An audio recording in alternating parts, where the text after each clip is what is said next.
Hello YouTube, this is Russian Torts here, and today's video is gonna be about aquarium plant care, because I figured that's something that I could cover and that a lot of you might be interested in.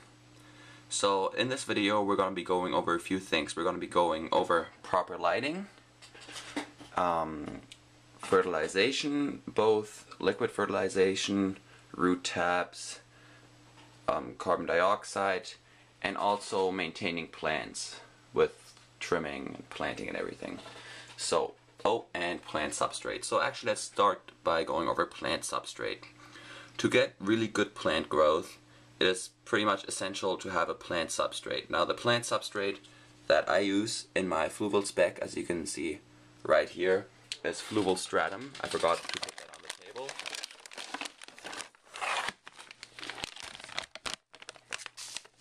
Is fluval stratum. It's a very nice plant substrate. It's very expensive though. So if you want to use fluval stratum, use it in a small aquarium. I've used it in my 2-gallon aquarium because it's expensive. You don't want to have it for a big aquarium. With a plant substrate, it's important that it gives the plants nutrients out of the substrate, and it also allows the roots to have a lot of space to spread out and not to compact them. Fluval stratum is a bunch of tiny little gravel balls that are very porous, have a lot of pores anyways, and the roots can spread through the substrate good. They can spread throughout the aquarium and collect nutrients that way better. It's just very good for plants. I love it with my plants. It's seen some nice growth. Now if you don't use a plant substrate like my beta tank, I have sand, but as you can see the plants are still growing. The key to success there is root taps. Now I bought these root taps in Germany, so you might really not find them in Canada or America or wherever you are. But root taps, you can buy them in any store. These dennerless starter taps have been helping me out a lot. So in my aquarium I have root taps right under the banana plant, and I didn't even realize there was dwarf hairgrass next to it. Oh no, sorry, it's not hairgrass, it's microswords were next to it, but they apparently liked that I put root taps there as well because they're growing. That's just one little strand of microswords and that's growing a lot now. And the banana plant has been sprouting so many leaves and it looks gorgeous. I've also just recently, yesterday, put a root tap under that, and that plant has grown by 2 centimeters already. Now this big green fern, that is, you can kind of see how it's between the tree stump and the tubes back there. There's a root tap under there. And that's pretty much all the root taps I have in that aquarium. And as you can see, even without a plant substrate, the plants are growing nice. So if you don't have a plant substrate, you really have to go get root taps. They're really, really helpful. Alright, now that we covered substrate and root taps, while we're at it, let's cover light.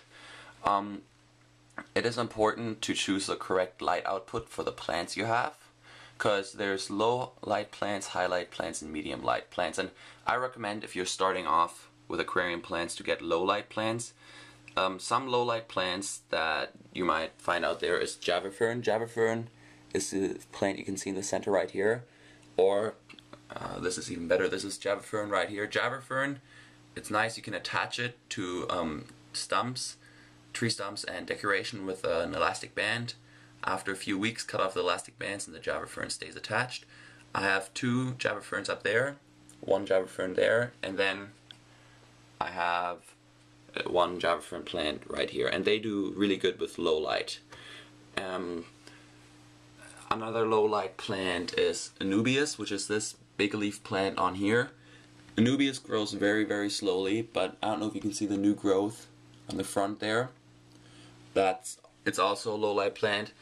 Even though they're low light plants, if you have a higher light lamp, it doesn't mean the higher output lamp, it doesn't mean the plants are going to die. They're going to grow quicker, but they can live with low light. I don't know what this green fern plant is, but it's also a very good low light plant. Banana plants are not a low light plant, they are a high light plant. And that's why kind of in this aquarium I put them, if I go back out a bit, you can see where there's a lot of light in this aquarium, where there's no light. I put it right in the center under the light. Same with the microswords that you can see here, they require a lot of light. This dwarf sage doesn't require a lot of light, but with a lot of light it grows a lot faster. Same with this Rotala. I don't know what Rotala this is. This is some sort of Rotala species. It doesn't need high light. Medium light is probably good. And you might be asking yourself, how do I classify light output? And the simplest rule, I'm not gonna be going all complicated right now, the simplest rule is watts per gallon. So let's say for my beta tank I have a 5-gallon tank here, and if I want a highlight output I want 3 watts per gallon, so that would be 15 watts of light, and on the beta tank I have a 15-watt light. So that's kind of like the general rule. So that's a highlight output. Yeah, that's a highlight output in the tank, so the banana plant can grow. And this is a 2-gallon tank, but if I go back you can see it's basically just as tall as a 5-gallon tank. So I have a 13-watt light on there. It's basically the same light output as on the beta tank. So really the watts per gallon rule doesn't always work out, but it's a good rule to get started with if you want to get started into plants. So now that we have covered lights, let's cover fertilization. So we already covered root taps, which is a necessary way of fertilizing if you don't have a plant substrate. Another thing is liquid fertilization. There's a lot of products out there that you can buy it's basically the complete fertilization you need. What I use is Nutrifin Plant Grow. It's the only thing my store has, so there's no reason I'm really using this specifically. It works fine for me to get the job done. So yeah, there's complete fertilizers out there like Nutrifin Plant Grow. It's like iron, copper, phosphate, all of that stuff is in fertilizer. And if you don't have plants in your aquarium, this is going to promote algae growth. But if you have plants in your aquarium, this will actually help your plants grow. Another thing you want to do, apart from liquid fertilization, is add carbon dioxide or liquid carbon in some way. Now there's so many ways to do this, and I'm going to go over a few. My favorite way, the easiest right now, is Flourish XL. This is liquid organic carbon for the planted aquarium, as you can read on there. And 3 times a week, I drop about 5 milliliters into the 5-gallon and 2 milliliters into the 2-gallon tank. And it's just really cheap if you have small aquariums, and it works instead of carbon. And it's just amazing in my opinion. For the price I got it, $10 for a big bottle like that, it will last me about 5 months. It's a really good price compared to the other options out there.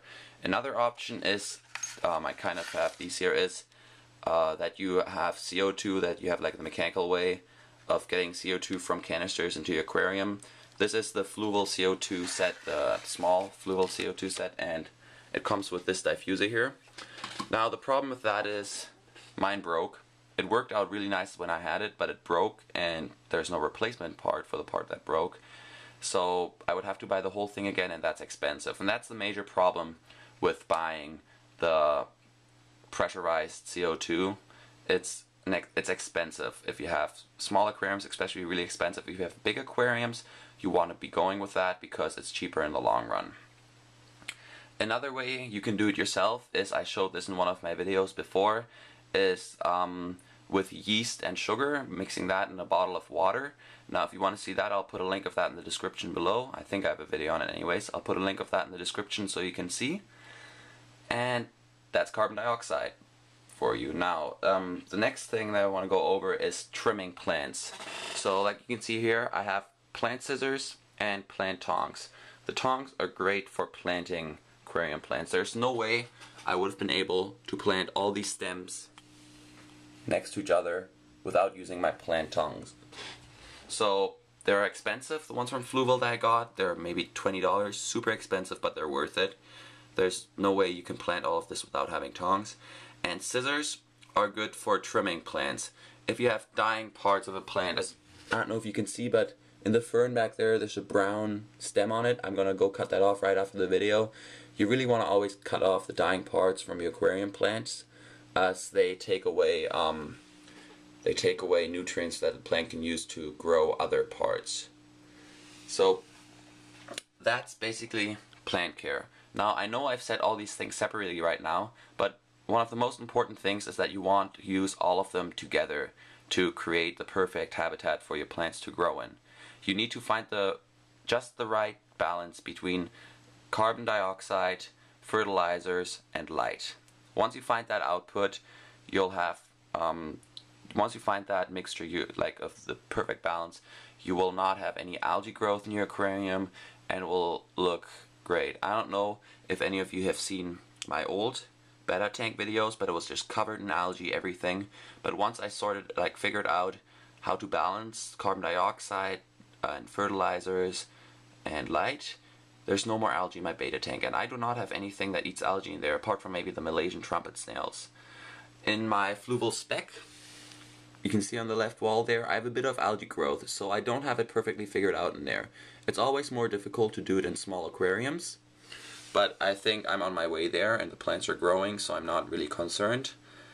But yeah, that's basically plant care for you. If you have any questions, please leave them in the comment section below. This is Russian Torts. Thanks for watching. Oh yeah, and I'm kind of running out of ideas on what I should make my videos on. So if you have any ideas on what videos I should post, please leave them in the comment section below. Thanks for watching again.